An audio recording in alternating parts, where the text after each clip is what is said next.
নমস্কাৰ প্ৰতিদিন টাইমৰ সমূহ দৰ্শকক স্বাগতম জনাইছোঁ আৰম্ভ কৰিছোঁ আমাৰ আজিৰ অনুষ্ঠান অভিমত প্ৰিয় দৰ্শক জানুৱাৰী মাহৰ প্ৰথমটো সোমবাৰত আমি আপোনালোকক কৈছিলোঁ যে প্ৰত্যেক মাহৰ প্ৰথমটো সোমবাৰত আমি পৰাপক্ষত আপোনালোকৰ বাবে এটা সুকীয়া অনুষ্ঠান লৈ আহিম আৰু আজি ফেব্ৰুৱাৰী মাহৰ প্ৰথমটো সোমবাৰত আমি জানুৱাৰী মাহৰ সোমবাৰত কথা দিয়াৰ ধৰণেৰে আজি আপোনালোকৰ বাবে লৈ আহিছোঁ সেই বিশেষ অনুষ্ঠানটি ডক্টৰ জয়ন্ত দাস যিটো অনুষ্ঠানৰ অতিথি তেখেতৰ লগত আমি এনেকুৱা কিছু কথা পতাৰ চেষ্টা কৰিম যিটো সময়ত মানুহৰ হতাশা নিৰাশাই এক প্ৰকাৰ বিধ্বস্ত কৰিছে এফালে চূড়ান্ত শিখৰত মানুহ উপনীত হৈছেগৈ আৰু একেটা সময়তে মানুহে বহুত কিবা কিবি হেৰুৱাইছে আৰু একাংশই সেই হেৰুৱাৰ বেদনাত বুবা হৈ আনকি চিৰদিনৰ কাৰণে পৃথিৱীখনৰ পৰা আঁতৰি গৈছে তেনেকুৱা সময়তে মানুহৰ মানসিক স্বাস্থ্যৰ সন্দৰ্ভত আমি আজি আকৌ এবাৰ কথা পাতিম আপোনালোকে অনুষ্ঠানটো চাওকচোন এবাৰ বিশিষ্ট চিকিৎসকগৰাকীয়ে আপোনালোকক দূৰৰ পৰাই হয়তো আপুনি বিচৰা ধৰণেৰে শান্তি দিব নোৱাৰিলেও আপোনাক কিছু প্ৰশান্তিৰ বাৰ্তা নিশ্চয় দিব পাৰিব ক'ৰবাত জীৱনটো জীপাল কৰিবৰ কাৰণে কেতিয়াবা তেনেকুৱা দিহা পৰামৰ্শৰ মানুহক প্ৰয়োজন হয় আৰু আজিও আমাৰ উদ্দেশ্য সেই একেই মই ডক্টৰ জয়ন্ত দাস ডাঙৰীয়া আপোনাক অনুষ্ঠানলৈ স্বাগতম জনাইছোঁ নমস্কাৰ আজি আমি দ্বিতীয়বাৰৰ কাৰণে বহিছোঁ চাওক এই মাহতেই এই 2025 চনৰ এই জানুৱাৰী মাহটোত মাত্ৰ যোৱা এই জানুৱাৰী মাহত আপোনাৰ গুৱাহাটীতেই 6 গৰাকী যুৱতী ছাত্ৰীয়ে আত্মহনন কৰিছে আৰু যোৱা মাহটোত মোটামুটি অসমৰ বিভিন্ন প্ৰান্তৰ লগতে অসমৰ বাহিৰত থকা অসমৰ মেধাৱী একাংশ শিক্ষাৰ্থী 5জনে চাগে আত্মহত্যা কৰিছে হায়দৰাবাদ বেংগলোৰৰ পৰা আৰম্ভ কৰি আপুনি ছিক্কিমৰ পৰা একেবাৰে বৰপেটালৈকে যদি মই কওঁ তেওঁলোক কোনোবা চিকিৎসা বিজ্ঞানৰ ছাত্ৰ আছিল কোনোবা ইঞ্জিনিয়াৰিঙৰ ছাত্ৰ আছিল এনেকুৱা এই যে যিটো মানসিক স্বাস্থ্যৰ কথা মই প্ৰথম অনুষ্ঠানটোত আমি পাতিছিলোঁ আজি তাৰ দ্বিতীয় অংশ হিচাপে আমি অলপ আজি আকৌ কিছু কথা আপোনাৰ লগত মই পাতিম মানসিক ৰূপ সম্পৰ্কে মানসিক যিটো ৰোগ সেইটো সম্পৰ্কে মানুহৰ কিছু ভ্ৰান্ত ধাৰণা আছে আমাৰ সমাজত সেইবিলাকৰ সেই ভ্ৰান্ত ধাৰণাবিলাকৰ কিবা ভিত্তি আছেনে নিশ্চয়কৈ তোমাৰ প্ৰশ্ন যিটো তাত তুমি নিজেই শব্দটো ব্যৱহাৰ কৰিছা যে ভ্ৰান্ত ধাৰণা অৰ্থাৎ ভুল ধাৰণা আছে গতিকে নিশ্চয়কৈ ভুল ধাৰণা মানে কোনো ভিত্তি নাই কিন্তু তথাপিও মানসিক স্বাস্থ্য সম্পৰ্কে বা মানসিক ৰোগ সম্পৰ্কে আৰু মানসিক ৰোগীৰ প্ৰতি আমাৰ সমাজখনৰ যি দৃষ্টিভংগী সেই দৃষ্টিভংগী সঁচাকৈয়ে নেতিবাচক আৰু ই বহু সময়তে সমাজখনক আচলতে অপকাৰহে কৰিছে মই সেই কথাটোৰ কাৰণে মই সমাজখনক দোষাৰোপ কৰিব নোৱাৰোঁ তাৰ কাৰণে আমিও চিকিৎসক হিচাপে দোষী যে আমি যিটো বাৰ্তা ইয়াৰ যিটো ইতিবাচক বিজ্ঞানসন্মত বাৰ্তা আমি হয়তো খুব সঠিকভাৱে মানুহৰ কাষ চপাবকৈ পৰা নাই ৰাইজৰ চাপ ক'ব পৰা নাই আৰু এটা কথা নিতুমন্ত্ৰী তুমিতো চাবা মই ৰোগ অসুখৰ ক্ষেত্ৰত কৈছোঁ যে অকল যে মানসিক ৰোগৰ ক্ষেত্ৰতে মানুহৰ মনত ভ্ৰান্ত ধাৰণা থাকে সেইটো নহয় শাৰীৰিক ৰোগৰ ক্ষেত্ৰতো মানুহৰ মনত কিছুমান অবৈজ্ঞানিক ধাৰণা থাকে এইটো এইকাৰণে হয় যে ৰোগ অসুখৰ যিটো প্ৰগতি তাৰ যিটো বিজ্ঞানসন্মত এবছলিউট যিটো ধাৰণা সেই ধাৰণাটো এটা প্ৰগ্ৰেছিভ ইভলিউশ্যনেৰী প্ৰচেছ এটা বস্তুটো ইভলভ হৈ থাকে বিজ্ঞান সদায় এটা ডাইনেমিক কথা ইভলভিং গতিকে বহু সময়ত ৰোগ অসুখ সম্পৰ্কে আমি যিমানখিনি বিজ্ঞানে আমাক ধাৰণা দিব পাৰিব লাগিছিল আমাক জনাব পাৰিব লাগিছিল জনাব নোৱাৰাৰ কাৰণে মানুহে কিছুমান এই সম্বন্ধে এটা নিজৰ এটা দৃষ্টিভংগী গঢ়ি লয় আৰু সেইটো সমাজত চলি থাকে দুৰ্ভাগ্যবশতঃ আমি যদি গোটেই চিকিৎসা শাস্ত্ৰখন চাওঁ তাৰ ভিতৰত মানসিক স্বাস্থ্য যিটো চিকিৎসা শাস্ত্ৰৰ গণ্ডিত অহা একেবাৰে শেহতীয়া বিষয় বুলি কয় তাৰমানে বাকী সকলোবিলাক বিষয় মানুহ এজনৰ শৰীৰত থকা যিমান শৰীৰ তত্ত্ব প্ৰত্যেক বিষয় ৰোগ অসুখৰ সম্পৰ্কে ইয়াৰ আগতে বহুখিনি হয়তো গৱেষণা বা অধ্যয়ন হৈ পেলাই বিজ্ঞানে বহু কথা জানিলে কিন্তু দুৰ্ভাগ্যবশতঃ মানসিক ৰোগ সম্পৰ্কে মানুহে বহুত পলমকৈ বহু কথা বিজ্ঞানসন্মতভাৱে জানিবলৈ সক্ষম হ'ল এই কথাটোৰ কাৰণে এটা জ্ঞান প্ৰজ্ঞা আৰু ৰাইজৰ মাজত যিটো সজাগতা তাৰ মাজত এটা গেপ আহি গ'ল বুলি মই ভাবোঁ 1897 চনলৈকে কোৱা যায় যে যিসকল চিকিৎসকে মানসিক ৰোগীক চিকিৎসা কৰিছিলে সেই ব্যক্তিসকলক সেই চিকিৎসকসকলক এলিয়েন বুলি কৈছে এলিয়েনিষ্ট অৰ্থাৎ তেওঁলোক যেন ক'ৰবাত বেলেগ গ্ৰহৰ হেৰিহে আমাৰ মৰ্ত্যৰ আমাৰ পৃথিৱীৰ যেন তেওঁলোক মানুহ নহয় আৰু বহুত শেহতীয়াকৈ কয় যে this is the oldest art of medicine but this is the last speciality to be incorporated into the overall field of medicine অৰ্থাৎ পৃথিৱীৰ প্ৰাচীনতম যিখন চিকিৎসা ব্যৱস্থা পত্ৰ প্ৰেছক্ৰিপশ্যন সেইখন ইজিপচিয়ান মেডিচিনত আজি 5000 বছৰৰ আগতে পোৱা গৈছিলে তুমি এটা খুব শব্দ জানা বোধ কৰি হিষ্টেৰিয়া সেই হিষ্টেৰিয়া শব্দটো এতিয়া ইতিমধ্যে বিলুপ্ত হৈছে আমাৰ চিকিৎসা মানে মানসিক চিকিৎসা শাস্ত্ৰখনৰ পৰা কিন্তু 5000 বছৰৰ আগতে প্ৰথমখন প্ৰেছক্ৰিপশ্যন আমাৰ মানসিক ৰোগীকে দিয়া গৈছিলে কিন্তু তৎসত্ত্বেও আমাৰ অভাৰঅল যিটো চিকিৎসা শাস্ত্ৰৰ গণ্ডিৰ মাজত এই ছাবজেক্টটো শেহতীয়াভাৱেহে অন্তৰ্ভুক্ত হ'ল এইবিলাক কথাৰ কাৰণে যিকোনো মানসিক ৰোগীৰ লক্ষণসমূহ আৰু বিশেষতঃ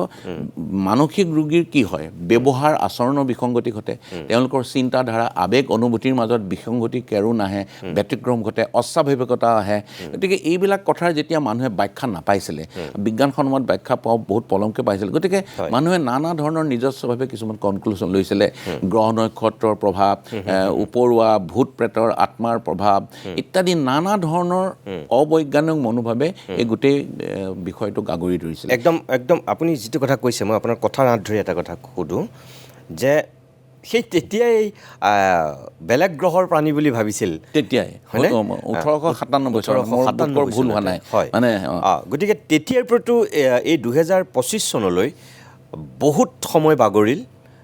বহুত মানুহৰ উত্থান পতনৰ মাজেদি মানুহে এতিয়া বেলেগ এটা পৰ্যায়ত উপনীত হৈছেহি এইখিনি সময়ত ধৰক অন্য শাৰীৰিক ৰোগ আৰু অসুখৰ ক্ষেত্ৰত আমাৰ মানুহৰ যিটো দৃষ্টিভংগী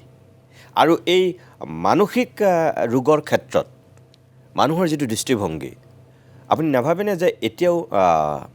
মানে এই বেলেগ ৰোগৰ ক্ষেত্ৰত বেলেগ অসুখৰ ক্ষেত্ৰত মানুহৰ যিটো চিন্তা হয় আপুনি কৈছে কিছু যিটো গ্ৰহণযোগ্যতা হয় কিন্তু তাৰপিছতো যে ইয়াত এতিয়াও মানুহৰ কিছুমান নেতিবাচক ধাৰণাটো যেন বেছি তেনেকুৱা লাগে আছে এতিয়াও আছে মই তাকে কৈছোঁ যে প্ৰত্যেকটো মানসিক ৰোগীৰ ব্যাখ্যা বা ইয়াৰ কাৰণসমূহ মানুহে বিজ্ঞান ধাৰাৰে বুজিবলৈ চেষ্টা নকৰিব আমিও বা বিজ্ঞানেও দিব পৰা নাই বা চিকিৎসকসকলেও কোৱা নাই গ্ৰহৰ কিবা প্ৰভাৱ পৰিলে নেকি ৰাহুৰ কেতু প্ৰভাৱ পৰিলে নেকি বা কিবা বেয়া দিন পৰিছে নেকি দুৰ্ভাগ্যজনিত ঘটনা নেকি বা অপদেৱতাৰ কিবা লম্ভি পেলাই এনেকুৱা হ'ল নেকি প্ৰেতাত্মাৰ কিবা ইনফ্লুৱেঞ্চ উপৰুৱা বুলি কওঁ এটা শব্দ সাধাৰণতে গাঁৱৰ পৰা উপৰুৱা লাগিল লেঠা লাগিল এনেকুৱা ধৰণৰ কথাৰে ব্যাখ্যা দিবলৈ যায় বিয়া নপতাৰ কাৰণে এনেকুৱা হৈছে নেকি বিয়া পাতি দিলে ছোৱালীজনীৰ অসুখ ভাল হ'ব নেকি মানে বিভিন্ন ধৰণৰ এনেকুৱা কথাই গোটেই মানসিক ৰোগৰ বিষয়টো যিটো ধৰণৰ প্ৰগতি লাভ কৰিব লাগিছিল তাত এটা হেঙাৰ হৈছে এনেকুৱা ধৰণৰ চিন্তাধাৰাৰ কাৰণে আৰু মই তোমাৰ কথাটোত একমত যে একে সময়তে সমান্তৰালভাৱে শাৰীৰিক ৰোগৰ ক্ষেত্ৰত যিবিলাক গৱেষণা যিবিলাক অধ্যয়ন যিমান প্ৰগতি লাভ কৰিছিলে মই আকৌ কৈছোঁ যে মানসিক ৰোগ সম্পৰ্কে ইয়াৰ যিটো মানে উৎপত্তিৰ স্থল ক'ত ইয়াৰ বিভিন্ন ধৰণৰ কথাত বিজ্ঞানক অলপ সময় লাগিল কিন্তু এটা কথা ঠিক মই এটা কাট অফ সময় কৈছোঁ ধৰি লওক 1954 পৰা 54 চনত এবিধ ঔষধ আৱিষ্কাৰ হ'ল তাৰপিছৰ পৰা মানসিক ৰোগৰ ক্ষেত্ৰত বা মানসিক ৰোগীক সকাহ দিবলৈ চিকিৎসকসকল বা চিকিৎসা বিজ্ঞান সক্ষম হ'ল তাৰপিছৰ পৰা কিন্তু ধ্যান ধাৰণা সলনি হ'বলৈ ধৰিলে আৰু যোৱা 2টা দশকৰ ভিতৰত মানসিক ৰোগ সম্পৰ্কে আমাৰ হাতত বহু তথ্য আহি পৰিছে তৎসত্ত্বেও মই ক'ম মোৰ ব্যক্তিগত কথা এটা কওঁ মই আজি 40 বছৰ এই বিষয়টোৰ লগত প্ৰেক্টিছ কৰিছোঁ এজন প্ৰাইভেট প্ৰেক্টিশ্যনাৰ হিচাপে। তাৰ আগতে মই 3 বছৰ পঢ়িছোঁ হয়। বা 2 বছৰ পঢ়ি আৰু এবছৰ তৎসত্বেও আৰু মোৰ আৰম্ভণিৰ পৰা কিবা এটা কাৰণে মোৰ এনেকুৱা এটা ভাৱ আহিছিল যে এই বিষয়ে মই ৰাইজক ক'ব লাগে, আৰু মই যৎপূৰ নাস্তি যিমান পাৰোঁ যৎকিঞ্চিত হ'লেও মই ৰাইজৰ কাষ চাপি কথাখিনি ক'বলৈ চেষ্টা কৰিছোঁ। কিন্তু তথাপিও মই ভাবোঁ এতিয়াও ইয়াৰ মাজত এটা আমাৰ যথেষ্ট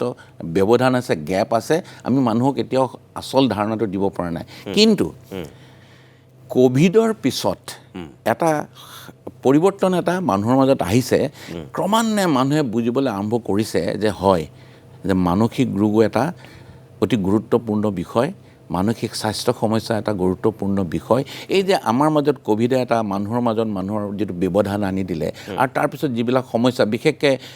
মানসিক বিষাদগ্ৰস্ততা তুমি কেইটামান উদাহৰণ দিলা, বা উদ্বেগজনিত ৰোগ ইমান অভূতপূৰ্বভাৱে বাঢ়িবলৈ ল'লে যে ক্ৰমান্বয়ে মানুহৰ মাজত এই বিষয়ে চৰ্চা আৰম্ভ হ'ল। আৰু বিভিন্ন মাধ্যমৰ জৰিয়তে ইতিমধ্যে বিভিন্ন পদক্ষেপ চিকিৎসকসকলেও লৈছে, মানসিক ৰোগৰ চিকিৎসকসকলেও লৈছে। আমিও কম পৰিমাণে হ'লেও ৰাইজৰ কাষ চাপি ৰাইজক সজাগতাৰ সৃষ্টি কৰিবলৈ চেষ্টা কৰিছোঁ। তথাপিও বহুত কৰণীয় আছে। আৰু এই অনুষ্ঠানৰ যোগেদি মই তোমাক সেইকাৰণে ধন্যবাদ জনাইছোঁ যে এই অনুষ্ঠানৰ যোগেদিও আমি যদি অন্ততঃ 100জনৰ কাষ চাপিব পাৰোঁ, সেই 100জনে যদি আৰু 100জনৰ লগত কথা পাতে, এইটোও জানো এটা মেছেজ নহ'ল যে মানসিক ৰোগ বিজ্ঞানসন্মত চিকিৎসা কৰিব পৰা এবিধ ৰোগ। ইয়াক অন্য ৰাহু, কেতু, গ্ৰহ, নক্ষত্ৰ, প্ৰেতাত্মা, অপদেৱতা বা অন্যান্য অবৈজ্ঞানিক দৃষ্টিভংগীৰে বা ওপৰুৱাৰ লেঠা লাগি আমি বেজালি, তাবিজ, তন্ত্ৰ মন্ত্ৰ এইবিলাকৰ কাষ নাচাপি আমি চিকিৎসা যিখিনি উপলব্ধ আছে সেইখিনিৰ কাষ চাপি ইয়াৰ আমি পৰামৰ্শ লওঁ। কিন্তু মোৰ কথাটো সেইটোৱেই যে এইটো কথা ঠিক যে বিশ্বাসে মিলয় হৰি বুলি এটা কথা আছে। মানুহে ধৰক কিবা কিবি যদি ক'ৰবাত জৰা ফুকা কৰি কিবা এটা তাবিজ পিন্ধি যদি কোনোবাই ভাল পাইছোঁ বুলি ভাবিছে, সেইটো তেওঁলোকৰ কথা, মই সেইটোত খুব ঘূৰ আপত্তিও নকৰোঁ। কাৰণ তাতো এটা প্লেচিব' এফেক্ট বুলি আছে, আমি কোনোবা দিনা পাতিম বাৰু। প্লেচিব' এফেক্টেও মানুহক বহু পৰিমাণে ৰোগ অসুখৰ ক্ষেত্ৰত সকাহ দিয়ে, আৰু এই প্লেচিব' এফেক্টেও মানুহক মনস্তাত্ত্বিক শান্তি দিয়ে। কিন্তু এই কথাটো যেতিয়া প্ৰয়োজনতকৈ অতিৰঞ্জিত হৈ যাব, এটা সীমা পাৰ হৈ যাব, তেতিয়া ই ৰোগীৰ কাৰণে আৰু ৰোগীৰ পৰিয়ালৰ কাৰণে অপকাৰী, আৰু সমাজৰ দৰ্শনৰ কাৰণেও অপকাৰী। হয়, আপোনাক মই সেইটোকে মানে ক'ব বিচাৰোঁ যে আমাৰ লক্ষ্যটো কি, এই অনুষ্ঠানটো মই কিয় কৰিছোঁ, যে মানুহে এতিয়া বহুত কিবা কিবি পাইছে, কিন্তু তাৰপিছতো মানুহ কিন্তু কোনোবা এটা সময়ত এতিয়া অকলশৰীয়া নিঃসংগ হৈ থাকে মানুহ। আৰু সেই নিঃসংগতাটোৱে মানুহক জীৱনটো যাপন কৰাত বা উদযাপন কৰাত কেতিয়াবা কিন্তু সাংঘাতিক ধৰণে বিধি পথালি দিছে। আৰু সেই মানুহখিনিক তেওঁলোকে গম নাপায় যে তেওঁলোকৰ মনৰ সেই অশান্তিটো, মনৰ সেই তেওঁলোকৰ অস্থিৰতাটো মানসিক স্বাস্থ্যৰ লগত জড়িত। ইয়াৰ এটা উপায় আছে, ইয়াৰ এটা সমাধান বা এটা আমি নিৰাময়ৰ এটা ব্যৱস্থা বিজ্ঞানৰ হাতত আছে। সেইটো বহুতে গম নাপায়। মই আপোনাক মাতি আনিছোঁ সেইকাৰণে যে সেই মানুহখিনিক আমাৰ যে অকল এতিয়া ইণ্টেলেকচুৱেল মানুহখিনিয়ে বা বিবেকবান মানুহখিনিয়ে টেলিভিশ্যন চাই তেনেকুৱা নহয়, একেবাৰে গাঁৱৰ একদম সহজ সৰল খেতিয়ক, এইখিনি তুমিয়ে মই যিখিনি কথা পাতি ক'ব বিচাৰোঁ সেইখিনি আমাৰ জনসাধাৰণৰ কাৰণে। এতিয়া মোৰ আপোনাক সেইটোৱে মানে এতিয়া মই এইখিনিতে এটা কথা কৈ লওঁ, মই তোমাৰ মাজতে কাটিলোঁ। মানে মানসিক ৰোগৰ ক্ষেত্ৰত যিখিনি এই যে ভুল ধাৰণাই মানসিক ৰোগটোৰ ক্ষেত্ৰত এটা ষ্টিগমা, এটা কলংক, এটা দাগ, যে মানসিক ৰোগ মানে এটা বৰ লুকুৱাই ৰাখিব কথা, এইটো মানুহে চেপা দি ধৰিব লাগে, প্ৰকাশ কৰিব নালাগে, ৰাইজৰ পৰা লুকুৱাই ৰাখিব লাগে। এইটো কথা এইকাৰণে হয়, যেতিয়ালৈকে ৰোগটোৰ বিষয়ে সম্যক জ্ঞান বিজ্ঞানেও নাপায়, আৰু সেই বিজ্ঞানৰ জ্ঞানখিনি যেতিয়ালৈকে ৰাইজৰ কাষ নাচাপে, তেতিয়া মানুহৰ মাজত নানা ধৰণৰ বিমূৰত মানুহ বেমেজালিত পৰে। ফৰ এক্সাম্পল, আজি বহুত বছৰ আগতে লেপ্ৰচি যেতিয়া আছিলে, লেপ্ৰচিৰ যেতিয়া চিকিৎসা নাছিলে, তেতিয়াও লেপ্ৰচিটো এটা কলংকিত ৰোগ আছিলে। মই অন্য কথা নকওঁৱেই, মোৰ নিজ চকুৰে মই নিজৰ সৰু কালতে অতি শিশু মানে ছাত্ৰ অৱস্থাত, মই প্ৰাইমেৰী স্কুলৰ ছাত্ৰ, মোৰ খুব ৰিণিকি মনত আছে, টিউবাৰক্ল'ছিছ, যক্ষ্মা ৰোগ এটা সময়ত কিমান কলংকিত নাছিল জানো। মই মোৰ মাৰ গাঁৱত দেখিছিলোঁ যে এজন মানুহৰ ব্যক্তিৰ যক্ষ্মা ৰোগ, টিবি হৈছিলে, তেওঁক পিছফালৰ বাঁহৰ চুকত তেওঁক থৈ দিছিলে, আৰু তেওঁক ভাতৰ থালিখন দূৰৰ পৰা দিছিলে। তাত এটা বিজ্ঞান ঘৰ যে ওচৰৰ লগলে সেইটো ইনফেকচিয়াছ ডিজিজ হ'ব পাৰে কিন্তু তথাপিও কলংক আছিলে কিন্তু এতিয়া যক্ষ্মা ৰোগ হ'বলৈ আমি মুকলিকৈ কথা পাতোঁ যক্ষ্মা ৰোগ হ'লে আমি চিকিৎসা কৰোঁ ইয়াৰ চিকিৎসা বিধান আছে এটা স্পেচিফিক ইয়াৰ কাৰণ আছে যে মাইক্ৰ'বেক্টেৰিয়াম টিউবাৰক্ল'চিছ বুলি এটা বিশেষ বীজাণুৱে আমাক আক্ৰান্ত কৰিলে আমাৰ যক্ষ্মা হ'ব পাৰে মানসিক ৰোগৰ ক্ষেত্ৰত ইমানখিনি স্পেচিফিকতা এতিয়াও অহা নাই আৰু সেইকাৰণে কলংকিত হৈ থকাৰ সুবিধাটো এতিয়াও পাই আছে কিন্তু মই ক'ব বিচাৰিছোঁ বা আমি এই অনুষ্ঠানৰ মাজতে ক'ব বিচাৰিছোঁ যে নহয় ইয়াৰো এতিয়ালৈকে বিজ্ঞানৰ বিকাশ ঘটি থাকিব বিজ্ঞানৰ ধাৰা চলি থাকিব আৰু বিজ্ঞানে স্তৰে স্তৰে আমাক ধাৰণা দি থাকিব এতিয়ালৈকে আমাৰ হাতত যিখিনি কথা উপলব্ধ আছে আৰু বিশেষকৈ যোৱা ৩-৪ দশক ধৰি এই চিকিৎসা ক্ষেত্ৰত যিখিনি আমাৰ বিপ্লৱৰ সূচনা হ'ল আমি ক'ব পাৰোঁ যে মানসিক ৰোগৰ ক্ষেত্ৰত এতিয়া সেই কলংক আঁতৰাই আমি যদি চিকিৎসকৰ কাষ চাপোঁ নিসংকোচে কোনো ধৰণৰ শংকা নকৰি কোনো ধৰণৰ লাজবোধ নকৰি এতিয়া আমি বহু পৰিমাণে এই ক্ষেত্ৰত আমি সহায় কৰিব পাৰিম 90% মানসিক ৰোগৰ ক্ষেত্ৰত চিকিৎসা বিধান দি আমি সেই ৰোগীজনক পুনৰ মূল খুঁটিলৈ ঘূৰাই আনিবলৈ সক্ষম হ'ব বুলি বিজ্ঞানে ক্লেইম কৰে মই নহয় মোৰ কথা নহয় কিন্তু দুৰ্ভাগ্যবশতঃ আমাৰ সমাজত 90% শতকৰা 90জন মানসিক ৰোগী চিকিৎসকৰ কাষ নাপাগে তুমি আইৰনিটো চাবা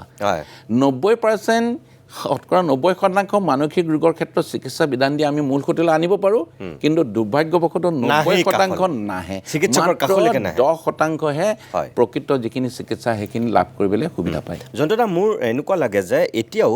আমাৰ অসমৰ জনসাধাৰণে বিশেষকৈ একদম সৰ্বসাধাৰণৰ কথাই কৈছোঁ যে এটা কেঞ্চাৰ হ'লে যি ধৰণে গুৰুত্ব দিয়ে বা আপুনি যক্ষ্মাৰ কথা ক'লে কিছু মই যক্ষ্মাৰ মানে মানে টেগটো যিটো ষ্টিগমা এইটো তাক কলংকিত শব্দটো আছে সেইকাৰণে মই উদাহৰণটো হয় না এতিয়াও ধৰক কেঞ্চাৰক এতিয়াও বহুত গাঁও আছে বা খুব এনেকুৱা মানুহ আছে সুবিধা পালে বুলি কয় সুবিধা পালে কেঞ্চাৰটোৱে উচ্চাৰণ নকৰে বা কৰ্কট ৰোগে তেওঁক পালে বুলি নকয় ডাঙৰটোৱে পালে সুবিধা পালে এতিয়াও এনেকৈ কয় বুজি পাইছেনে গতিকে এতিয়াও আমাৰ চিন্তাধাৰা কিন্তু সেই পৰ্যায়তো আছে গতিকে আপুনি যিটো কথা কৈছে 90% 90% মানুহ যে মানসিকভাৱে যেতিয়া অশান্তিত ভোগে এইটো যে এটা ৰোগ বা তেওঁলোকক যে বিজ্ঞানে যে চিকিৎসাৰ পৰামৰ্শ দি পেলাই যে তেওঁলোকক কিছু প্ৰশান্তি দিব পাৰে তেওঁলোকক শান্ত কৰিব পাৰে বা তেওঁলোকৰ সেই ৰোগটো নিৰাময় কৰিব পাৰে সেইটো বহুতে হয়তো নাজানে মই তাৰ কাৰণে মই কৈছোঁ কি আমিও দায়ী মই চিকিৎসক হিচাপে মই সদায় দায়িত্বটো লওঁ যদিও যোৱা 40টা বছৰ মোৰ যিটো প্ৰফেশ্যনেল মোৰ জীৱন 40টা বছৰ অতিক্ৰম কৰিলোঁ তাৰ মাজত যদিও কিছু চেষ্টা কৰিছোঁ তথাপিও মই ভাবোঁ যে বহু কৰণীয় আছে আৰু 40টা বছৰত কিছু পৰিৱৰ্তন দেখিছোঁ মানুহৰ মাজত সজাগতা আপুনি এই সজাগতাৰ কাৰণে এতিয়া আপুনি মোক এটা কথা কওকচোন যে মানসিক ৰোগৰ উৎপত্তিৰ যিবিলাক কাৰণসমূহ যিবিলাক কাৰণ এতিয়া ধৰক বহুতে আমাৰ আজি অনুষ্ঠানটো চাই আছে তেওঁ হয়তো গমেই নাপায় যে তেওঁ তেনেকুৱা ৰোগত আক্ৰান্ত তেওঁ বেলেগ ধৰণৰ কিবা ভাবি ফুৰিছে পৃথিৱীখনত হয়নে একদম আপুনি এজন বিশিষ্ট চিকিৎসক হিচাপে সেই ক্ষেত্ৰত মানে মানসিক ৰোগৰ উৎপত্তিৰ যিবোৰ কাৰণ অকণমান যদি আপুনি বুজাই কৈ দিয়ে অকণমান মই বহলাই কওঁ মানে যাতে মানে কথাটো এনেকুৱা যিকোনো ৰোগ অসুখ মই অকল প্ৰথমতে মানসিক ৰোগৰে এইটোত অকণমান সময় লাগিব নেকি সময় লাগিব পাৰে তেতিয়া মই অকণমান বিৰতি লৈ লওঁ নেকি অ'কে ন' প্ৰব্লেম মই অকণমান বিৰতি লৈ লওঁ মানে তেতিয়া গোটেই কথাখিনি অকণমান ডিটেইলছত আপুনি ক'ব পাৰিব প্ৰিয় দৰ্শক আমি কৈছোঁৱেই যে মানসিক স্বাস্থ্যৰ সন্দৰ্ভত কথা পাতিম যিটো আধুনিক পৃথিৱীৰ মানুহৰ কাৰণে অত্যন্ত ভয়ংকৰ সমস্যা হিচাপে দেখা দিছে ইয়াৰ পূৰ্বে যেতিয়া আমি জানুৱাৰী মাহৰ প্ৰথম সোমবাৰত তেখেতক মাতি আনিছিলোঁ আমি সেইদিনাখনি ঘোষণা কৰিছিলোঁ যে প্ৰত্যেক মাহত আমি ডক্টৰ জয়ন্ত দাসক এটা দিনৰ কাৰণে মাতি আনিম আৰু সেইটো হৈছে প্ৰতিটো মাহৰ প্ৰথমটো সোমবাৰ আৰু এই সোমবাৰটোত আমি আপোনালোকক কিছু বেলেগ ধৰণৰ কথা ক'বলৈ চেষ্টা কৰিম মানুহৰ যিবিলাক এংজাইটি এই যিবিলাক উদ্বিগ্নতা যিটো বিষণ্ণতা মানুহৰ একাকীকত্ব মানুহৰ যিবিলাক এতিয়া সমস্যাৰে ভাৰাক্ৰান্ত হৈ অন্তৰ্দ্বন্দ্বত ভোগা মানুহ এই মানুহসকলক আমি কিছু সকাহ দিবৰ কাৰণে কিছু ৰাস্তা দেখুৱাবৰ কাৰণে ডক্টৰ জয়ন্ত দাসক এই অনুষ্ঠানটোৰ অতিথি কৰিছোঁ তেখেতে কিছু কথা ক'ব মানসিক ৰোগৰ উৎপত্তিৰ যিবিলাক কাৰক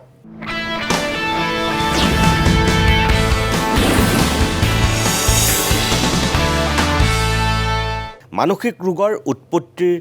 যিবিলাক কাৰণসমূহ অকণমান আপুনি বুজাই কওকচোন কথাটো এনেকুৱা আমি শাৰীৰিক ৰোগৰ উৎপত্তিৰ কাৰণত আমি কেতিয়াবা খুব সৰলভাৱে চিধা চিধি এটা উত্তৰ দিব পাৰোঁ। ধৰক ডায়েবেটিছ কিয় হয় বোলে আমাৰ শৰীৰত যেতিয়া ইনচুলিনৰ অভাৱ ঘটে, আমাৰ শৰীৰত ইনচুলিন যেতিয়া পেংক্ৰিয়াছে তৈয়াৰ কৰিব নোৱাৰে তেতিয়া ডায়েবেটিছ হ'ব পাৰে, এটা সৰল আনচাৰ। বোলে ভাইৰেল ফিভাৰ কিয় হয় বা অন্যান্য ইনফেকচিয়াছ ডিজিজ কিয় হয়, এটা বীজাণু লাগিল সেইকাৰণে হ'ব পাৰে। তেনেধৰণৰ সৰল কিছুমান আনচাৰ থাকে।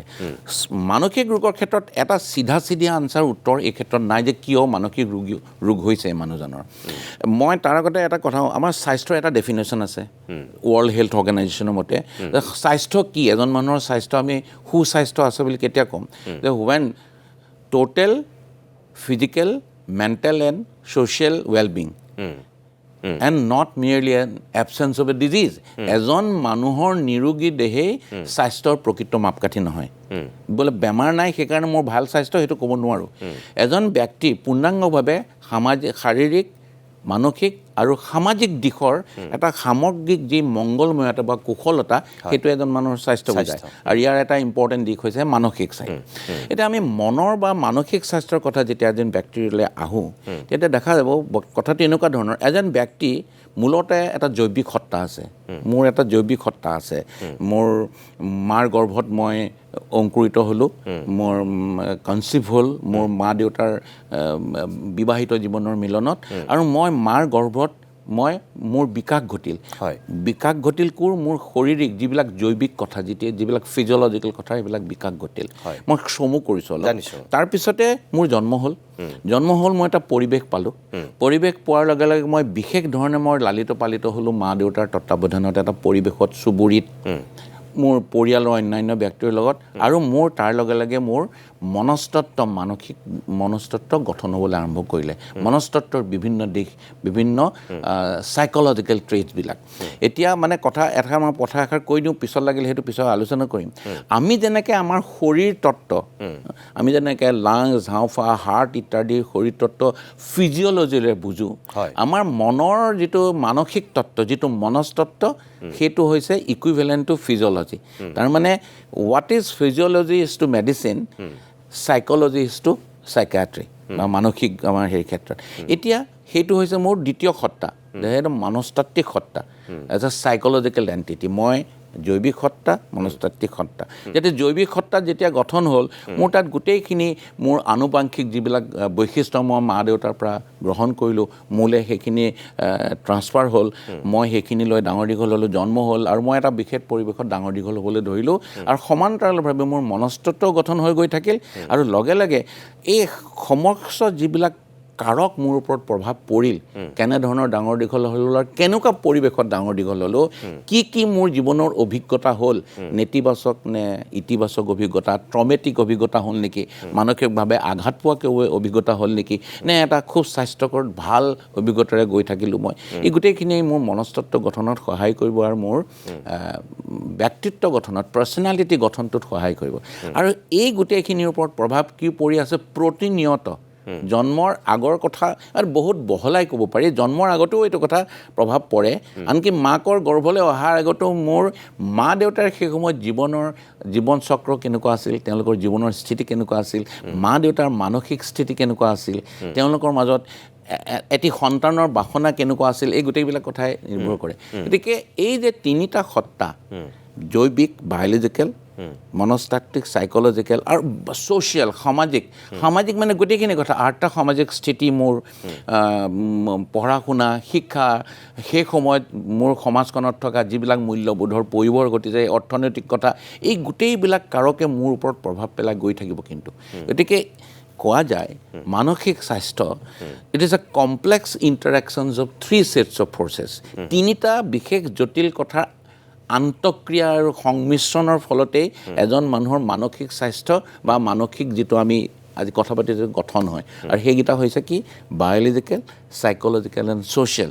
আৰু ছ'চিয়েল ইয়াৰে ভিতৰত অতি গুৰুত্বপূৰ্ণ। ছ'চিয়েল যিবিলাক কওঁ আমি, ছ'চিয়েল কাৰক যিবিলাক ফেক্টৰ্ছ, এই গোটেইবিলাক ফেক্টৰ আমি কেতিয়াবা বিশদভাৱে আলোচনা কৰাৰ কিন্তু অৱকাশ আছে। নিশ্চয়। আচ্ছা, এতিয়া এই গোটেই মডেলটোক কয় মানসিক স্বাস্থ্য শাস্ত্ৰত বা বায়'-চাইকো-ছ'চিয়েল মডেল, বায়'-চাইকো-ছ'চিয়েল মডেল। আৰু এইকেইটাৰ আন্তঃক্ৰিয়াৰ ফলতে মানসিক স্বাস্থ্য, যেতিয়াই এই কথাবিলাকৰ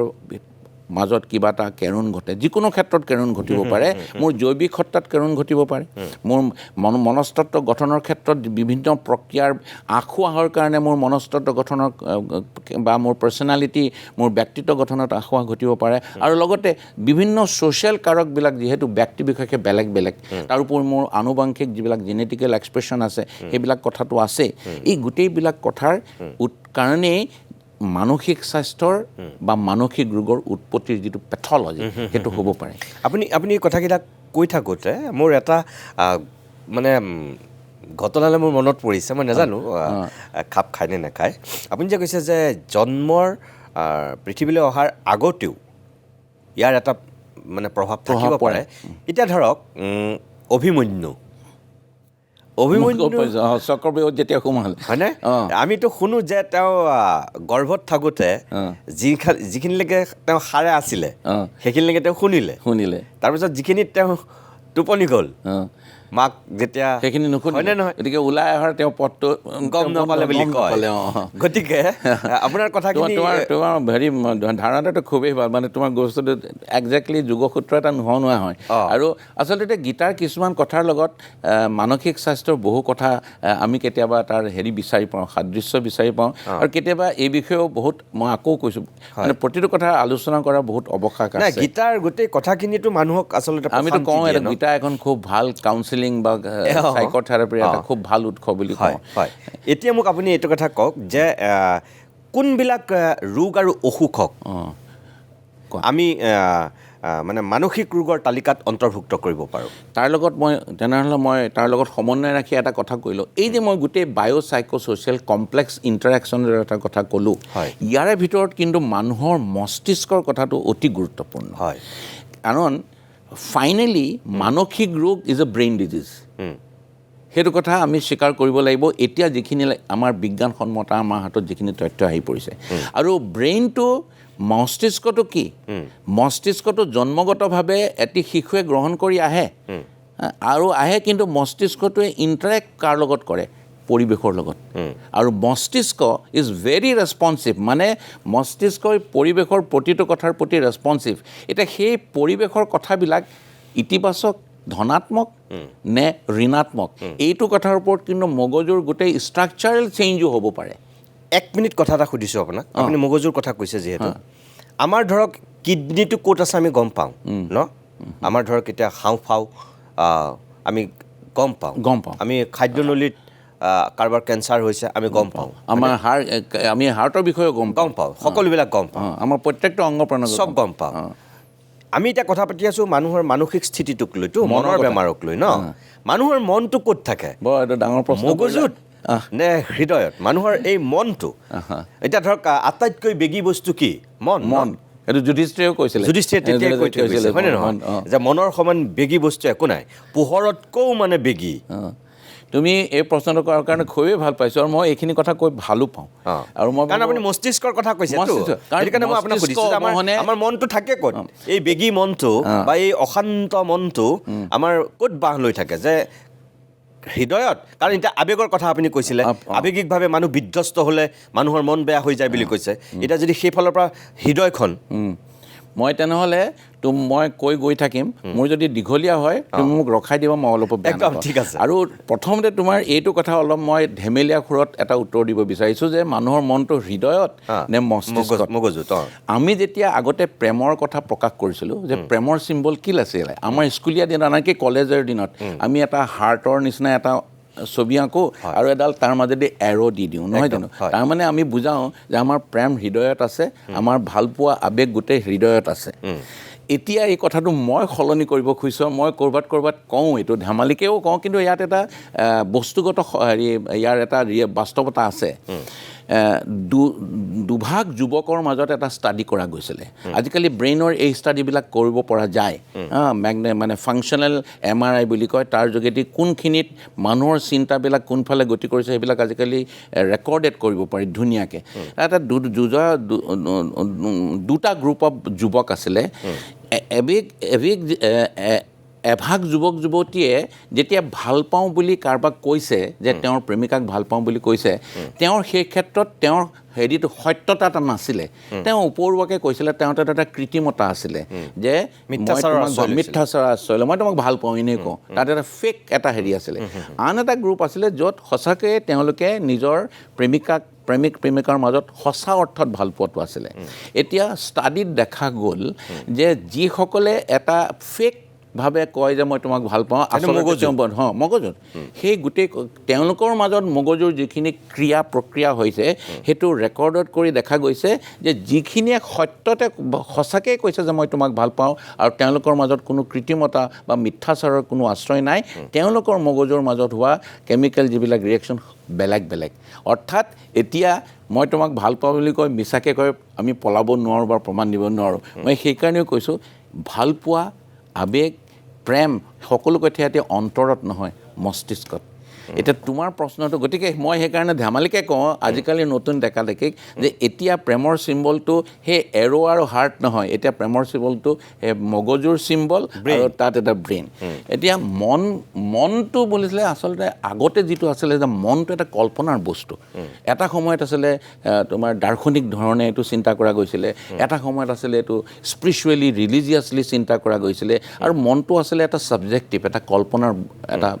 কিন্তু এতিয়া মনটো কল্পনাৰ হেৰি নহয় সেইকাৰণে আগৰ মনৰ যিটো এক্সপ্লেনেশ্যন ব্যাখ্যা আছিলে তাক আমি কওঁ ছাবজেক্টিভ আমি কল্পনাৰে ভাবিব পাৰিব লাগিব কিন্তু এতিয়া মনটো হৈছে অবজেক্টিভ সাইকোফিজিঅলজি অৰ্থাৎ ইয়াৰ এটা বস্তুগত সত্তা আছে আৰু সেইটো সত্তা কি যে আমাৰ মগজুটোৰ বহুত কথা ক'ব লগা থাকে আমাৰ যিটো আন্তঃগাঁথনি প্ৰথমতে হৈছে মগজুটোক কেইবাটাও কোঠালিত ভাগ কৰিব পাৰি আৰু ভাগ কৰা হৈ গৈছে বেলেগ কোঠালি আছে এৰিয়া বুলি কয় এই বিশেষ এৰিয়াবিলাকৰ এটা নাম আছে ধৰি লওক আমাৰ ফ্ৰণ্টেল এৰিয়া পেৰাইটেল এৰিয়া অচিপিটেল এৰিয়া এনেকুৱা গোটেই মগজুটো তেনেকৈ আৰু প্ৰত্যেকটো এই মগজুৰ প্ৰত্যেকটো কোঠালিৰ স্পেচিফিক কাম আছে ধৰি লোৱা মগজুৰ ফ্ৰণ্টেল এৰিয়া আমাৰ চিন্তাৰ কামখিনি কৰে মগজুটোৰ পিছফালে যিটো অচিপিটেল এৰিয়া আমাৰ যিটো পাৰ্চেপশ্যন চৌদিশৰ পাৰিপাৰ্শ্বিকতাক যি আমি সম্যক জ্ঞান আমি লাভ কৰোঁ আমি দেখোঁ শুনো আমাৰ স্পৰ্শ গ্ৰহণ কৰিব পাৰোঁ আমি গুণ পাওঁ এই কথাবিলাক এইটো এৰিয়ালৈ গুচি যায় আমাৰ বুদ্ধিৰ এৰিয়াটো আছে এইটো টেম্পৰেল লব বুলি কয় এইখিনিত আছে সেইখিনিতে আমাৰ মেমৰি এৰিয়া আছে আমি যদি মগজুটো দুভাগ কৰি পেলাওঁ তাৰ ভিতৰ ফালে এটা এৰিয়া আছে সেইখিনিয়ে গোটেই আমাৰ আৱেগ অনুভূতি আমাৰ ফিলিংছ আমাৰ খং ৰাগ সুখ দুখ আনন্দ বেজাৰ আমাৰ যৌন কামনা এই গোটেইবিলাক নিয়ন্ত্ৰণ কৰে থুলমূলকৈ সেই এৰিয়া মানে মই অলপ চমুকৈ ক'বলৈ চেষ্টা কৰিছোঁ এই এৰিয়াবিলাকৰ মাজত কানেকশ্যনছ আছে তেওঁলোকৰ মাজত সমন্বয় ঘটে যেনেকৈ আমাৰ নেটৱৰ্ক টেলিফোনৰ নেটৱৰ্কিং ছিষ্টেমে কানেকশ্যন আছে তেনেকৈ তেওঁলোকৰ মাজত সমন্বয় ঘটিছে আৰু আমাৰ যিটো মগজুৰ ইউনিট যিটো কোষ যেনেকৈ এটা ঘৰখনৰ এটা বিল্ডিং এটাৰ কোষটো আমি ইউনিটটো আমি কওঁ ফাংচনেল এণ্ড ষ্ট্ৰাকচাৰেল ইউনিট কওঁ আমি ইটাটো যেনেকৈ আমাৰ মস্তিষ্কৰ যিটো মেইন কোষ সেইটো কয় নিউৰন সেই নিউৰন আমাৰ মগজুত প্ৰায় 100 বিলিয়ন নিউৰনছ আছে আৰু তেওঁলোকৰ মাজত কানেকশ্যনছ ট্ৰিলিয়নছ অফ কানেকশ্যনছ আছে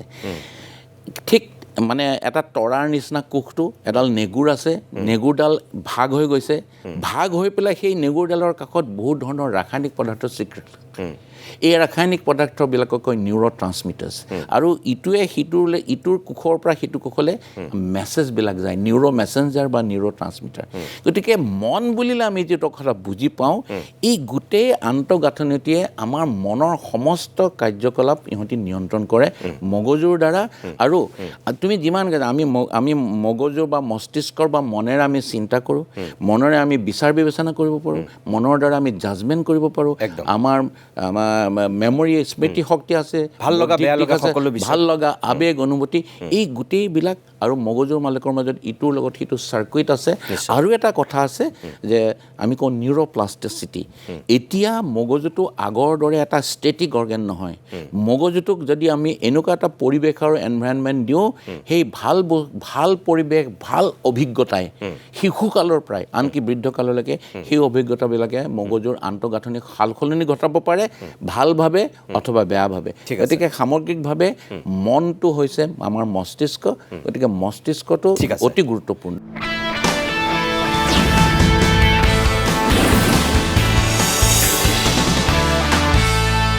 আপুনি এতিয়া দ্বিতীয় অধ্যায়টোত এই কথাখিনি কওক যে কোনবিলাক ৰোগক আপুনি আচলতে মানসিক ৰোগৰ তালিকাত আপুনি অন্তৰ্ভুক্ত কৰিব আমাৰ যিটো মানসিক ৰোগৰ ক্লাছিফিকেশ্যন যথেষ্ট দীঘলীয়া আৰু তাৰ মাজত বহুত চাব ক্লাছিফিকেশ্যন আছে মই ব্ৰডলি এইটো কথা ক'ব খুজিছোঁ ধৰক যিবিলাক স্মৃতি শক্তিৰ যিবিলাক সমস্যা আমি খুব কমনলি কওঁ ডিমেনচিয়া সেইবিলাকৰ আকৌ বিভিন্ন ধৰণৰ ভাগ আছে যেনেকৈ এলজেমাছ ডিজিজ এনেকৈ চাব ভাগ বহুত আছে গতিকে ব্ৰডলি সেইটো মানসিক ৰোগৰ শাস্ত্ৰৰ অন্তৰ্ভুক্ত হয় অৱশ্যে সেই ৰোগবিলাক কেতিয়াবা স্নায়ু বিভাগৰ চিকিৎসকৰ লগৰ মাজৰো পৰামৰ্শ হয় বা কেতিয়াবা দুয়োজনে মিলি কৰিব লগা হয় চিকিৎসা হওক বা দ্বিতীয়তে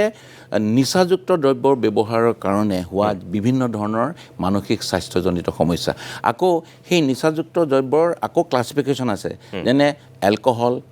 মদ কোকেইন হিৰ'ইন প্ৰত্যেকটো তেনেকৈ ইনহেলেঞ্চ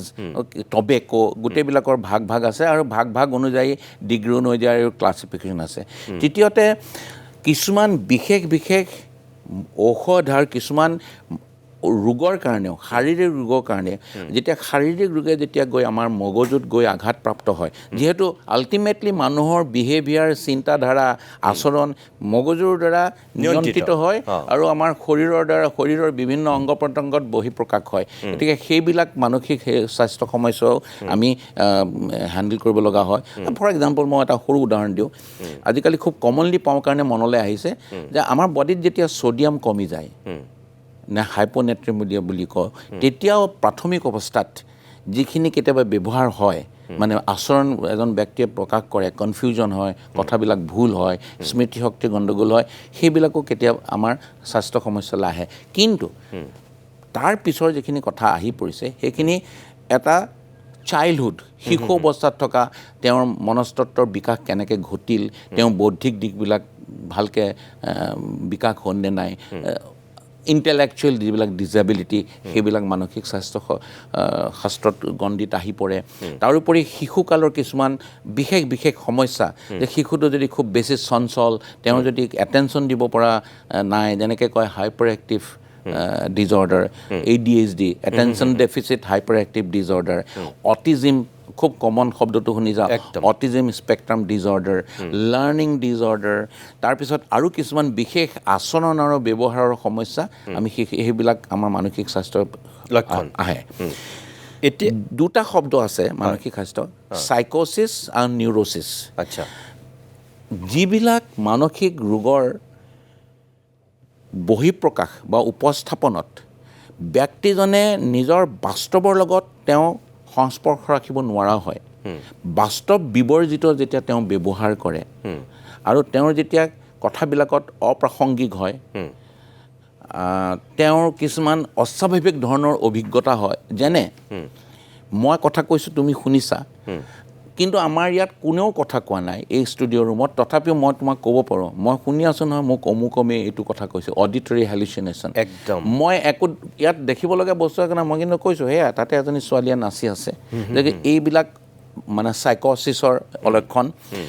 চাইক'চিছৰ আৰু এটা লক্ষণ আছে ডিলিউজনটো কি এটা অতি আচৰিত ধৰণৰ ভুল বিশ্বাস মই ইংৰাজীত কৈ পেলাই অলপ চেষ্টা কৰিম it is A false and fix believe which cannot be corrected with any amount of reasoning মোৰ এটা সন্দেহ হৈ গ'ল সেই কেমেৰামেনজনে মূৰত হাত দি বহি আছে তেওঁ বাৰু মোক কিবা মাৰিবলৈ প্লেন কৰিছে নেকি তেওঁৰ হাতখন লুকুৱাই ৰাখিছে তেওঁৰ হাতত চুৰি কটাৰী এখন আছে নেকি ছাছপিচিয়াছ মানে পেৰানয়েড মোৰ ধাৰণা যে মোক লৈ চক্ৰান্ত বা মোক লৈ কিবা এটা ষড়যন্ত্ৰ চলি আছে এটা প্লেনিং চলি আছে মোক ফ'ল' কৰিব মই প্ৰতিদিন টাইমৰ পৰা এতিয়া ওলাই গ'লে চ' এইবিলাক চাইক'চিছৰ অন্তৰ্ভুক্ত কিছুমান লক্ষণ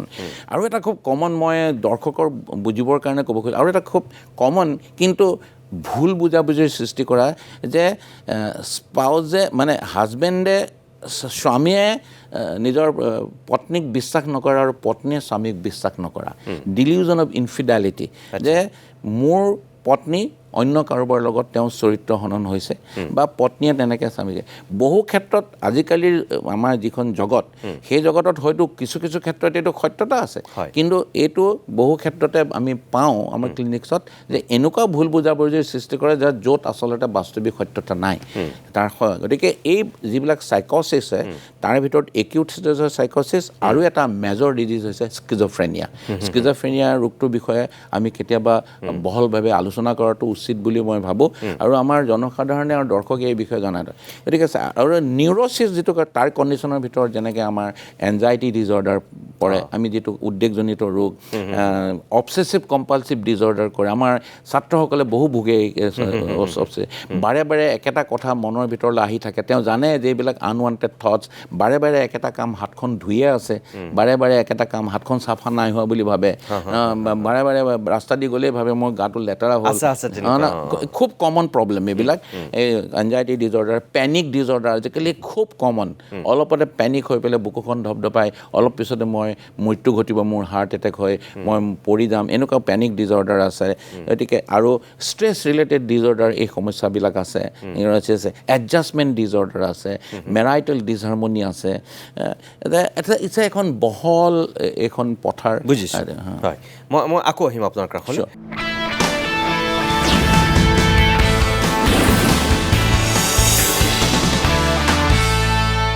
ডক্টৰ দাস ডাঙৰীয়া এতিয়া আপুনি মোক কওক যিখিনি আপুনি কথা ক'লে এতিয়া এই ৰোগসমূহৰ চিকিৎসা আছেনে নাই আৰু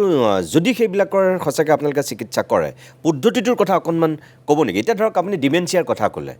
বা এইমাত্ৰ যিকেইটা কথা ক'লে এইবোৰতো মানুহৰ মনৰ লগত জড়িত সম্পূৰ্ণ মন আচৰণ হয় নহয় অনুভূতি এইবিলাকৰ এতিয়া মানে যিটো চিকিৎসা কেনেধৰণৰ মই এটা অসুখৰ নাম কোৱা নহ'ল মই ভাবোঁ এইটো বৰ ছিগনিফিকেণ্ট বাইপ'লাৰ ডিজৰ্ডাৰ বুলি এটা ডিজৰ্ডাৰ আছে আজিকালি খুবেই কমন সেইটো বাইপ'লাৰ ডিজৰ্ডাৰত এটা ষ্টেজত এজন মানুহ বিষাদগ্ৰস্ততাত ভোগে সেই একেজন ব্যক্তিয়েই তাৰ বিপৰীতমুখী কিছুমান ব্যৱহাৰ কৰিবলৈ আৰম্ভ কৰে যেনেকৈ বিষাদগ্ৰস্ততাত তেওঁৰ কনফিডেঞ্চ কমি যায় তেওঁৰ মনটো ভাল নালাগে কিন্তু তাৰ বিপৰীত যিটো মেনিক ষ্টেট বুলি কয় তেতিয়া তেওঁ খুব বেছি এক্টিভ হয় তেওঁৰ মনটো প্ৰফুল্লিত হয় অতিৰঞ্জিতভাৱে অবাস্তৱভাৱে প্ৰতিৰঞ্জিত হয় আৰু বিষাদগ্ৰস্ততা ইটছেল্ফ মেজৰ মানে আমি যে ডিপ্ৰেছিভ ডিজৰ্ডাৰ বুলি কওঁ সেইকেইটা অসুখৰ কথা মোৰ ক'বলৈ থাকি গৈছিলে আমি এই বিষয়ে বেলেগ এইখিনিও আপুনি সামৰি পেলাই কওক এতিয়া এই গোটেইবিলাকৰ নিশ্চয়কৈ মই কৈছোঁৱেই যে 1954 চনত ক্ল'ৰপ্ৰমাজিন বুলি এবিধ ঔষধ আৱিষ্কাৰৰ পিছত ক্ল'ৰপ্ৰমাজিন নামৰ ঔষধটো ব্যৱহাৰ কৰাৰ ক্ষেত্ৰত পিছত দেখা গ'ল যে বহু পৰিমাণে যিসকলে অস্বাভাৱিক আচৰণ কৰিছিলে তেওঁলোক এজিটেটেড আছিলে ভায়লেণ্ট আছিলে এগ্ৰেছিভ আছিলে টোপনি নহা হৈছিলে এইবিলাক ক্ৰমান্বয়ে উন্নত হ'বলৈ ধৰিলে গতিকে ক্ল'ৰপ্ৰমাজিনে এটা সাংঘাতিক ধৰণৰ বিপ্লৱ বেছিদিনীয়া নহয় কিন্তু আজি 1954 মানে 70 বছৰ হৈছে গতিকে তাৰ পিছৰ পৰা ক্ৰমান্বয়ে সেই সময়তো মানসিক বিষাদগ্ৰস্ততাৰ চিকিৎসা কৰাৰ ঔষধ পাতি আছিল কিন্তু যোৱা ধৰি লোৱা 20-25 বছৰৰ ভিতৰত আমাৰ হাতত এই চাইক'চিছ যিবিলাক মই যেনেকৈ স্কিজ'ফ্ৰেনিয়া নামৰ ৰোগৰ যিবিলাক চিকিৎসা আমাৰ হাতত আহিল যথেষ্ট উন্নত ধৰণৰ চিকিৎসা আমাৰ হাতত আহিছে আৰু সেইদৰে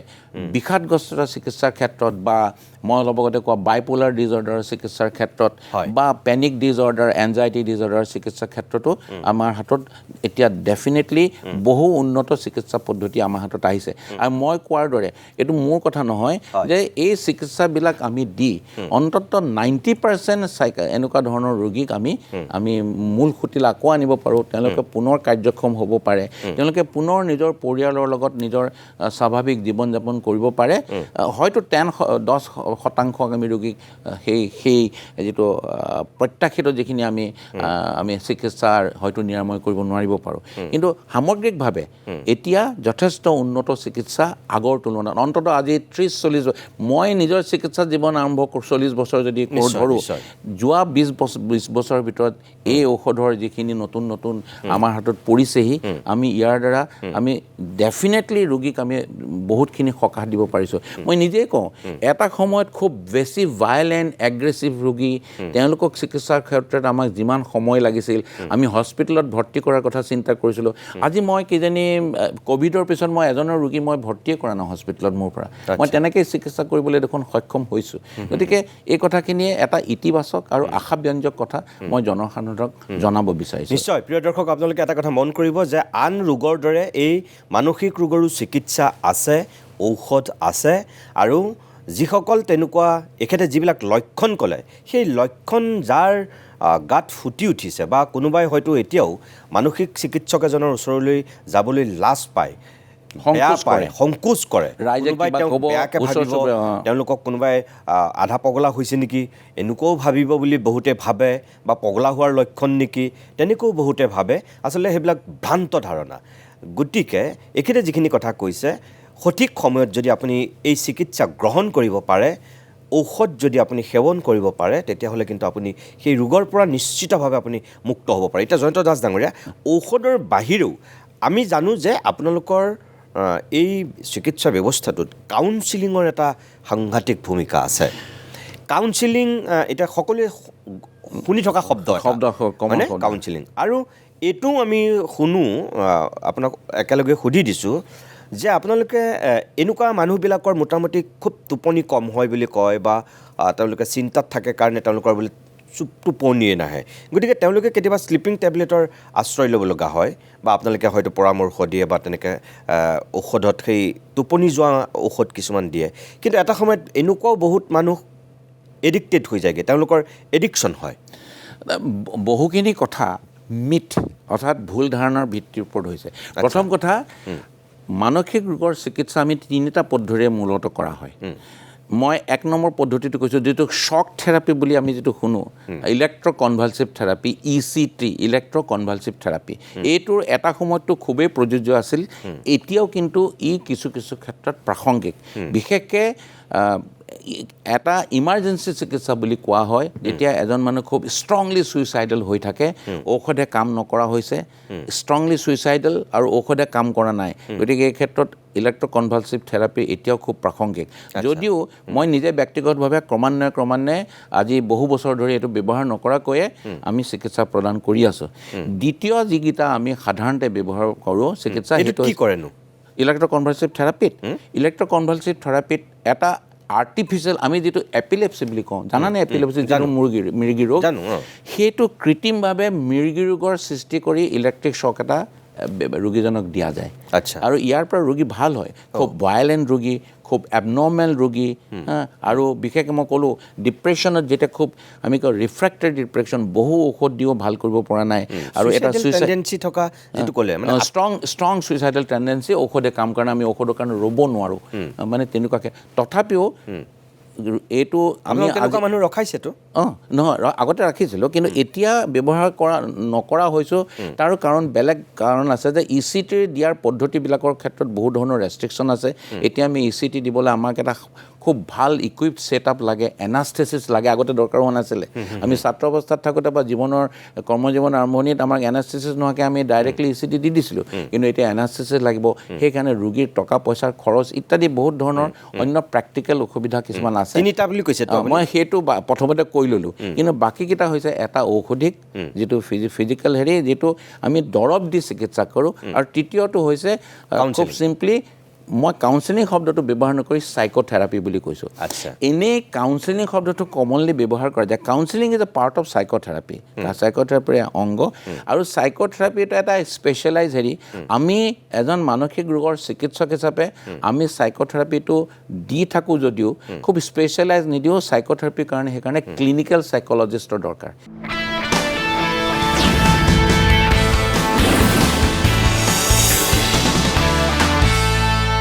ডাক্তৰ জয়ন্ত দাস, বিশিষ্ট মনোৰোগ বিশেষজ্ঞ, মানসিক চিকিৎসকগৰাকীৰ পৰা আপোনালোকে আজি বহুখিনি হয়তো নুশুনা কথা শুনিছে, কিছু নজনা কথা জানিছে। আপুনি কথাখিনি আধৰুৱা হৈ আছিল, আপুনি 3টা পাৰ্ট, এটা পাৰ্ট কৈছিলে, 2টা পাৰ্ট। 2টা পাৰ্ট হৈছে এটা ঔষধৰ দ্বাৰা চিকিৎসা, দৰৱৰ দ্বাৰা চিকিৎসা, আৰু দ্বিতীয়টো চাইক'থেৰাপি, কথাৰে, তেওঁৰ কথাৰ ব্যৱহাৰেৰে তেওঁক আমি বুজাই পৰামৰ্শ দি চাইক'থেৰাপি বুলি কওঁ। কাউন্সেলিং শব্দটো খুব কমনলি ইউজ হয়, আমি প্ৰতিটো কথাত যেন কাউন্সেলিঙেই কাম কৰিব, আৰু বহু ক্ষেত্ৰত সেইকাৰণে বহু মানসিক ৰোগৰ লক্ষণ বা মানসিক ৰোগৰ চিকিৎসা ল'ব লাগে বুলি ভাবিলেও, বা মানসিক স্বাস্থ্য সমস্যাত বুলি ভাবিলেও বহুত মানুহে কাউন্সেলিংটোক সহজে গ্ৰহণ কৰে, সেইকাৰণে কাউন্সিলৰ ওচৰলৈ যাব বিচাৰে। তাতে একো হেৰি নাই, ঠিকেই আছে কথাটো, কিন্তু তথাপিও গোটেই কথাটো প্ৰচেছটো হৈছে কি, বেছিভাগ ক্ষেত্ৰতে দৰৱ আৰু চাইক'থেৰাপি দুইটাৰে এটা যুটীয়া প্ৰচেষ্টা থাকিলে ভাল হয়। গতিকে এতিয়া এটা কথা তুমি সুধিছিলা অলপ আগতে যে ঔষধৰ ওপৰত ঔষধবিলাকে এডিকশ্যন কৰে, বহুত মানুহে ঔষধৰ প্ৰতি এটা মানে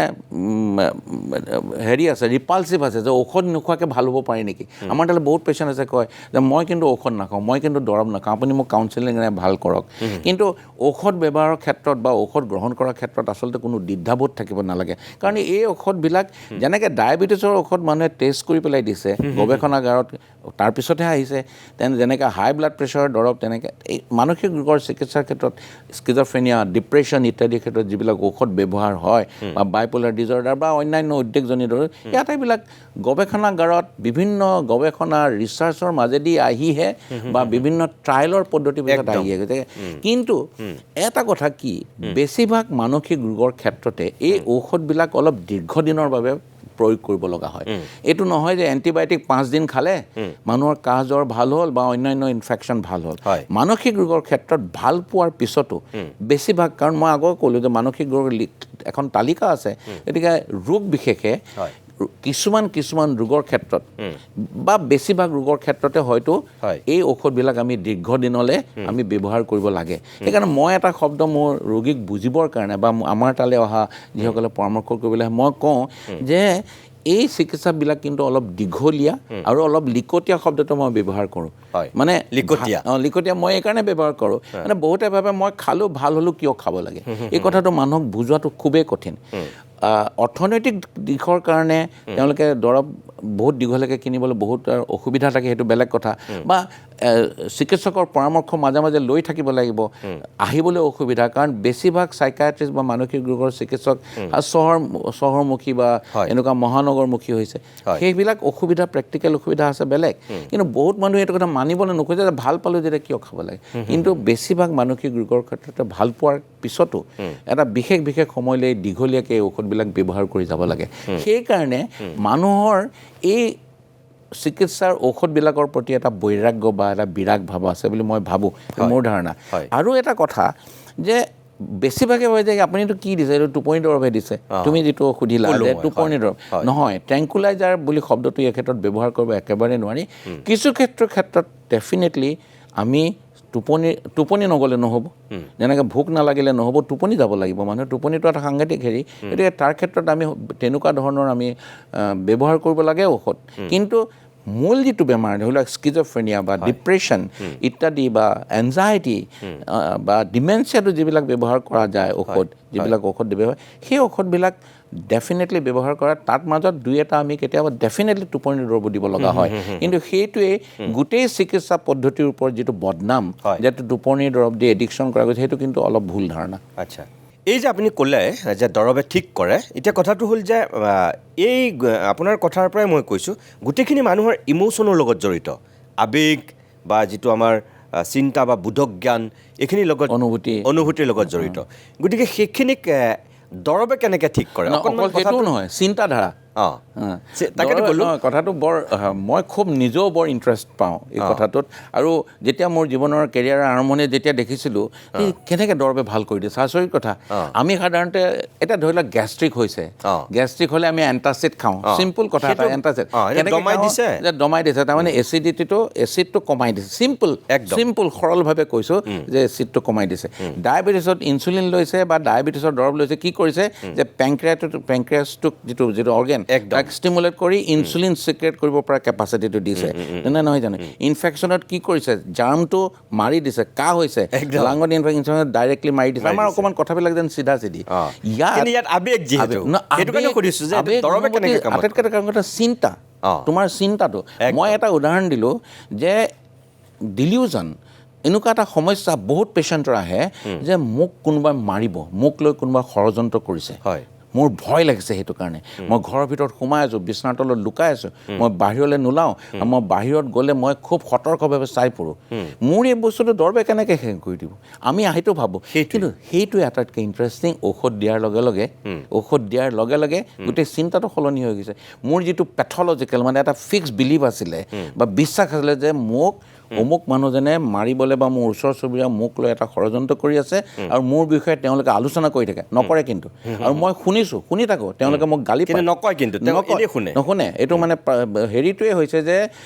চেঞ্চৰী পাৰচেপশ্যন উইদাউট এনি ষ্টিমুলাই বাহিৰত একো নাই কিন্তু মই শুনি আছোঁ কেনেকৈ হেৰি কৰিছে তাৰমানে এই গোটেইবিলাক কথাৰ মস্তিষ্কৰ যিবিলাক ক্ৰিয়া চলি আছে এই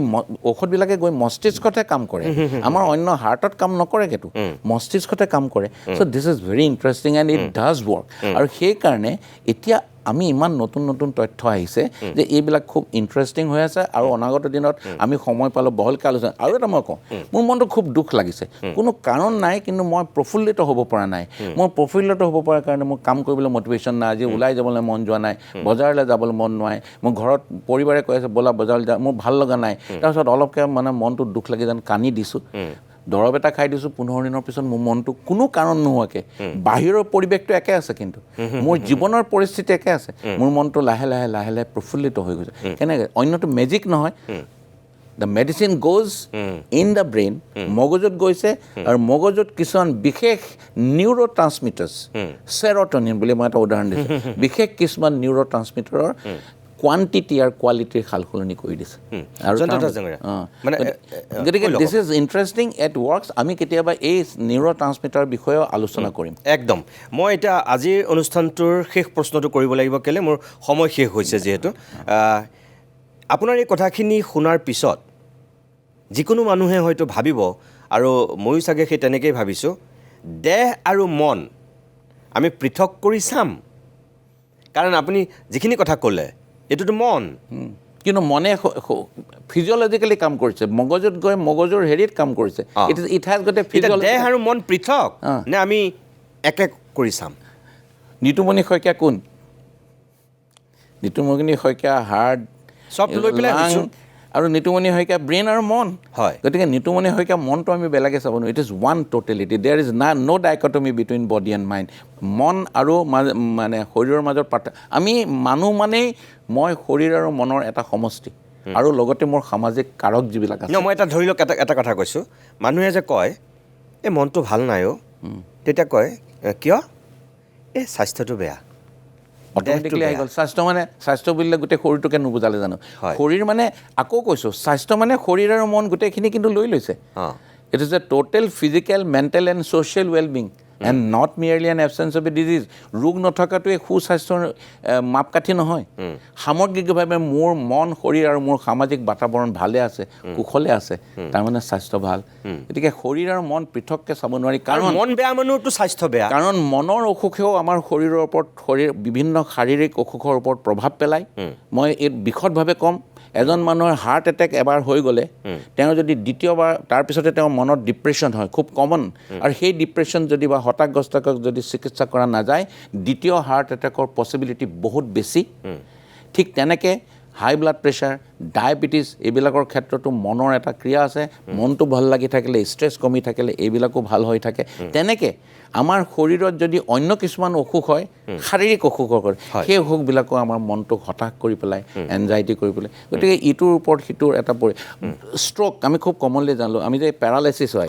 যেতিয়া মানুহৰ বাওঁফালৰ ছাইডটো পেৰালাইচিছ হয় জানেনে কেতিয়াবা আমি যে কওঁ বাওঁফালটো পেৰালাইচিছ হৈছে সোঁফালটো পেৰালাইচিছ হৈছে বাওঁফালে পেৰালাইচিছ হৈছে সেই মানুহজনৰ কিছুদিনৰ পিছত ডিপ্ৰেশ্যন হ'ব হতাশগ্ৰস্ততা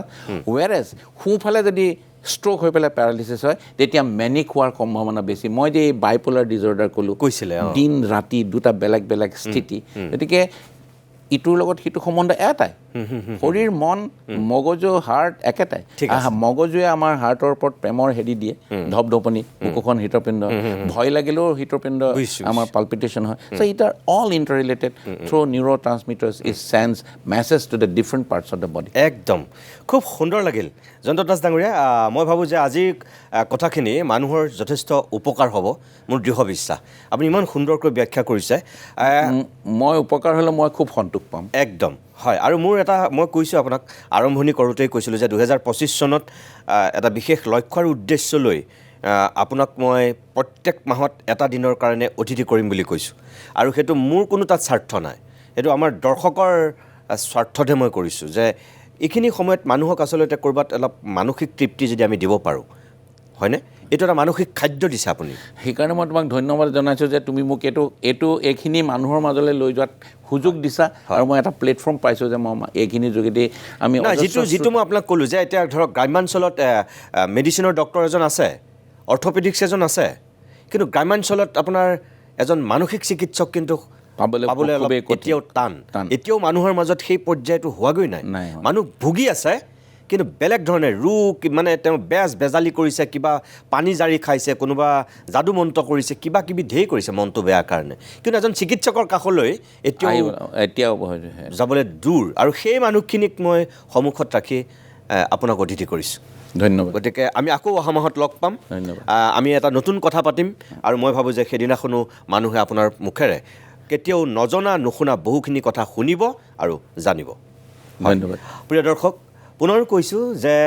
এটা সুস্থ দেহতহে এটা সুস্থ মন থাকে, আৰু এটা সুস্থ মনেহে এজন মানুহক সুস্থ চিন্তা কৰিবলৈ শক্তি দিয়ে। দেহ, মন, এই শৰীৰ সকলোবিলাক ইটোৰ লগত সিটো জড়িত। কিন্তু আমি এটা সুস্থ দেহৰ স্বাৰ্থত, সুস্থ মনৰ স্বাৰ্থত, সুস্থ চিন্তাৰ স্বাৰ্থত ডক্টৰ জয়ন্ত দাসক অভিমতৰ অতিথি কৰিছোঁ। অহা মাহত আকৌ আমি তেখেতক এই মাৰ্চৰ প্ৰথমটো সোমবাৰত আমি লগ পাম আৰু এনেকৈ কিছু কথা পাতিম। আজিৰ অনুষ্ঠান ইমানতে সামৰিছোঁ। নমস্কাৰ।